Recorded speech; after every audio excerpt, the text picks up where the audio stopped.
hindi kita pababayaan. Eric, hindi kami mayaman. Tumigil kayo. Tingnan natin kung ilan ang buhay mo, Mr. Wilson. Ang lakas ng loob mong gawin yan sa fiancé ko. Siya yun.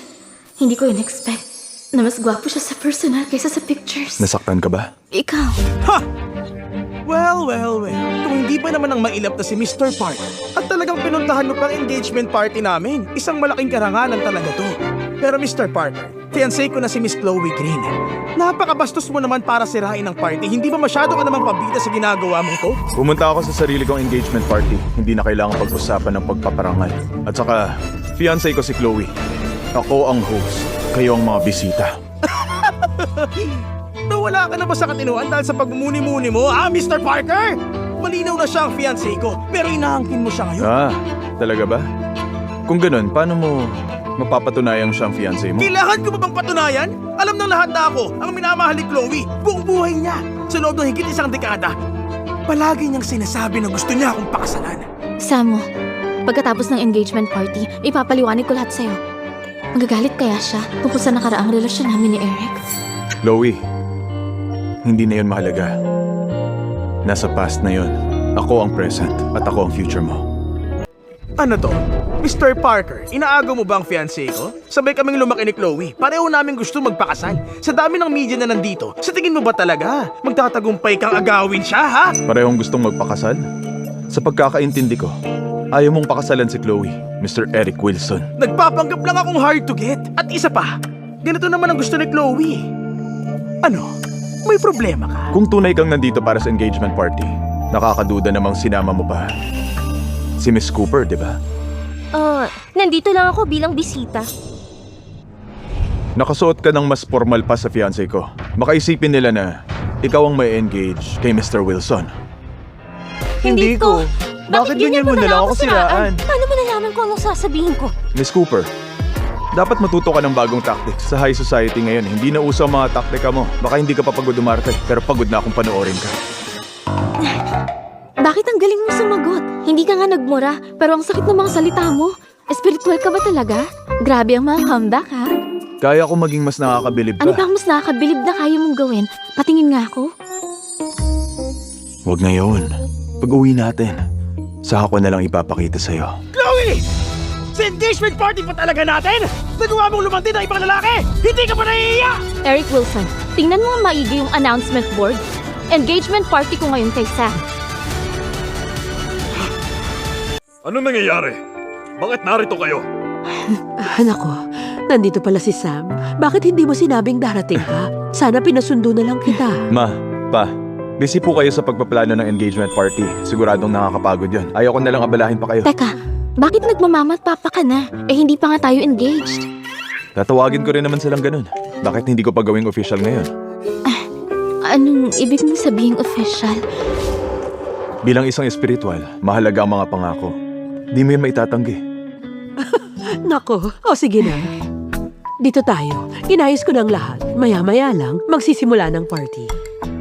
Mrs. Green, nagpapakiisip bata lang si Chloe sa akin. Bakit ba kayo nakikialam?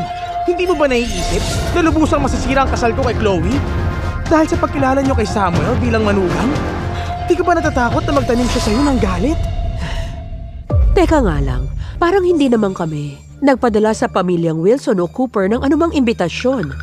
Bakit nandito kayo? Mrs. Green, paano ka nakakapagsalita ng mga ganyan? Ngayon ang engagement ni Eric at Chloe, isang okasyon na dapat masaya sana. Kung wala ang groom, kanino may engage si Chloe? Tama! Nandito na ang groom. Kailangan pa ba niya ng imbitasyon? Ang ginoong katabi ko, ang tunay na groom. Kayong lahat ay mga bisitang hindi imbitado.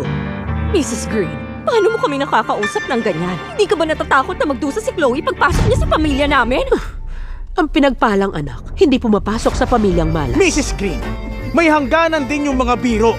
Kung ipagpapatuloy mo to, talagang hindi ko na pakakasalan si Chloe. Sinong may sabing gawin mo yun? Bukas ang pinto. Makakaalis ka na. Makakaalis ka na. Chloe, tapos ka na ba sa pagpapanggap? Anong pagpapanggap? Ayoko makipagtalo sa'yo. Marami mga bisita ngayon. Tapusin muna natin ang engagement ceremony. Saka ka na mainis pag uwi natin. Eric, isang beses ko lang sasabihin sa'yo. Hindi ikaw ang fiancé ko. Sa tingin mo ba, talagang magpapalit ng fiancé ang pamilyang Green? Ha? Hindi ko alam. Hindi naman kasi nag-announce ang pamilyang Green. Di ko nakita kung sinong fiancé nung pumasok tayo. Kung ang pamilyang Green ay magpapalit ng fiancé, talagang mapapaya ang mga Wilson. Sinubukan nilang kumapit sa pamilyang Green. Ngayon, silang nagiging katawa-tawa. Chloe! Tama na yan! Wala akong pasensya sa eksenang to. Bilisan mo, i-announce mong engagement ceremony natin to. Di ba sinabi mong ayaw mo akong pakasalan? Di ba mas okay na may iba kang fiancé? Hindi mo naiintindihan. Tinutulungan kita. Tulong? Ilang taon mo na akong hinahabol. Kung hindi ka may-engage sa akin, magiging katatawanan ka ng buong city. Kahit na hindi kita gusto, gentleman pa rin ako. Ayaw lang kitang mapahiya. Huwag ka na nga umarte-arte dyan. Eh di maraming salamat. Ha, kaya i-announce mo na agad. Pero hindi na kailangan. Nakapili na ako ng mapapangasawa.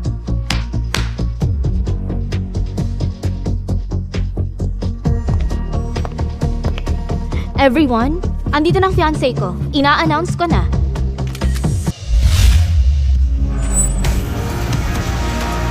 Ang engagement ceremony ko at ni Mr. Samuel Parker at ng pamilya Parker ay magsisimula. Chloe Green, nababaliw ka na ba? Makikipag-engage ka sa kanya? Chloe, iba ng pakakasalan mo. Hindi mo man lang kami kinonsulta. Para saan?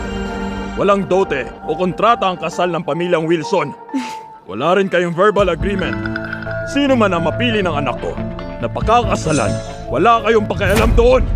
Ang anak mo, matagal nang pinipilit ang anak ko. Di ko kailangan ng dowry o kontrata. Nakitagana to sa bato, di ba? Nang sabi niyo nagpipilit siya, halata din na di niyo siya pinahalagahan. Kaya naman natural lang.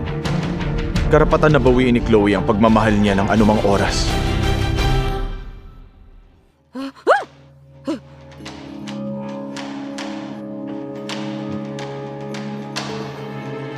Parker, sa pagitan lang namin to ni Chloe. Huwag kang makialam! Eric, wala kang karapatang magsalita. Sinisigawan mo ako dahil lang sa kanya? Ano bang magaling sa kanya? Hindi siya playboy. At may paninindigan siya. Yan ang higit niya sa'yo! Siguradong dahil niya sa baog siya! Ang isang normal na lalaki! Hindi mananatiling malinis sa loob ng maraming taon! Chloe! Sinaktan mo na naman ako! Eric, itigil mo ang pambabastos sa nobyo ko, kundi ipalulumpo kita! Mahal, iwasan natin ang karahasan. Maiging sa labas sila turuan ng leksyon. Chloe, bibigyan kita ng huling pagkakataon. Paalisin mo ang lalaking to. Magpakasal ka sa akin. Papatawarin ko ang lahat. Napakayabang mo naman. Makinig kayo. Mula sa araw na to, sino man makipagtulungan sa mga Wilson ay kaaway ng pamilya ko. Security! Palabasin niyo silang lahat ngayon din! Narinig niyong lahat yan.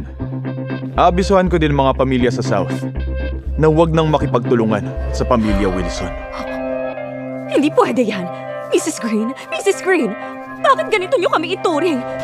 Noon si Chloe, gusto niyang pasayahin ang anak ko. Pero galit lang naman siya ngayon eh.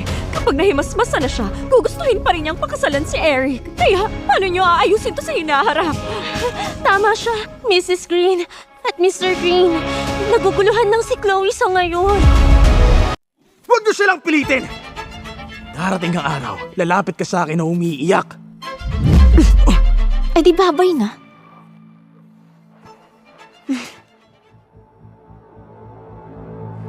Ang cufflink na yun, may nakaukit na pangalan ni Sam.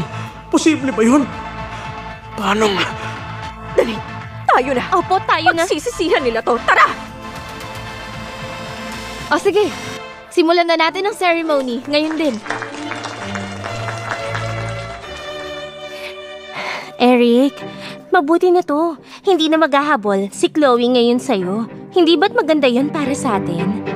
Pwede na nating ituloy ang planong engagement party natin. Anong engagement party? Hindi pwede magpakasal si Chloe sa iba. Sa akin lang siya magpapakasal. Tama.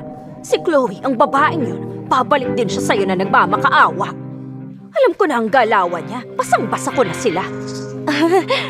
Tama po kayo. Sigurado yan. Magsisisi si Chloe. Huwag kang mag-alala. Kahit napakasalan ko si Chloe, ikaw pa rin ang reyna ng bahay. Hindi kita pababayaan. Eric, hindi kami mayaman o mapanlin lang na katulad nila Chloe. Ikaw lang talaga. Ang mahal ko. Promise yan. Livy, maswerte ako sa'yo.